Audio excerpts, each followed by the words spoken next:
எதிர்க்கட்சித் தலைவர் எடப்பாடி பழனிசாமி உள்ளிட்ட அதிமுக உறுப்பினர்கள் காவி உடையில் பேரவைக்கு வராதது மகிழ்ச்சியளிப்பதாக முதலமைச்சர் கூறியதை அடுத்து அதிமுகவினர் வெளிநடப்பு செய்தனர்.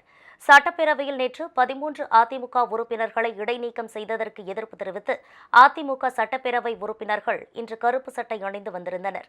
அதிமுக உறுப்பினர்கள் கருப்பு உடையில் வந்திருப்பதை பார்த்த முதலமைச்சர் மு.க.ஸ்டாலின், எதிர்க்கட்சித் தலைவர் எடப்பாடி பழனிசாமி காவி உடையில் பேரவைக்கு வராதது மகிழ்ச்சி என்று கூறினார். முதலமைச்சரின் பேச்சை தொடர்ந்து அதிமுக உறுப்பினர்கள் பேரவையில் இருந்து வெளிநடப்பு செய்தனர்.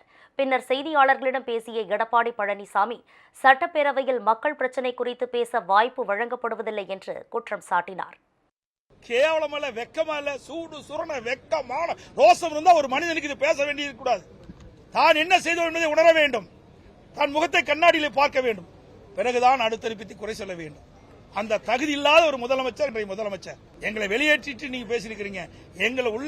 எங்களை அவையிலே இருக்கின்ற பொழுது எங்களுக்கு பேசுவதற்கு வாய்ப்பு அளித்து நீங்கள் பேசியிருந்தால் தக்க பதிலடி கொடுத்திருப்போம். அந்த திராணி உங்ககிட்ட கிடையாது. தேர்தல் வருவதற்கு முன்பு ஒரு பேச்சு, தேர்தல் முடிந்த பிறகு ஒரு பேச்சு, இரட்டை வேடம் போடுகின்ற கட்சி திமுக கட்சி என்பதை நேரத்தில் தெரிவித்து இந்த கருப்பு சட்டை அணிந்த நோக்கம் சட்டமன்றத்திலே எங்களுக்கு பேசுவதற்கு வாய்ப்பு கொடுப்பதில்லை. எங்களுடைய உரிமையை சட்டப்பேரவையில் பறிக்கின்றார். நாட்டில் நிலவுகின்ற பிரச்சனையை பிரதான எதிர்க்கட்சி என்ற முறையில் அரசினுடைய கவனத்திற்கு கொண்டு வருவதற்கு எங்களுடைய கடமை, அதற்கு பதில் சொல்வது அரசுடைய கடமை. ஆனால் இந்த சட்டமன்றத்திலே அந்த நிகழ்வு நடைபெறவில்லை. எங்களை வேண்டுமென்றே திட்டமிட்டு பேசுவதற்கு அனுமதி கொடுக்காமல் திட்டமிட்டு வெளியேற்றிய பிறகு மாண்பு முதலமைச்சரை பேச வைத்து எங்களை சிறுமைப்படுத்த நினைக்கின்றார்கள். ஒருபோதும் நடக்காது. அதிமுகவினர் பேசுவது நேரலை செய்யப்படுவதில்லை என்றும் எடப்பாடி பழனிசாமி குற்றம் சாட்டினார்.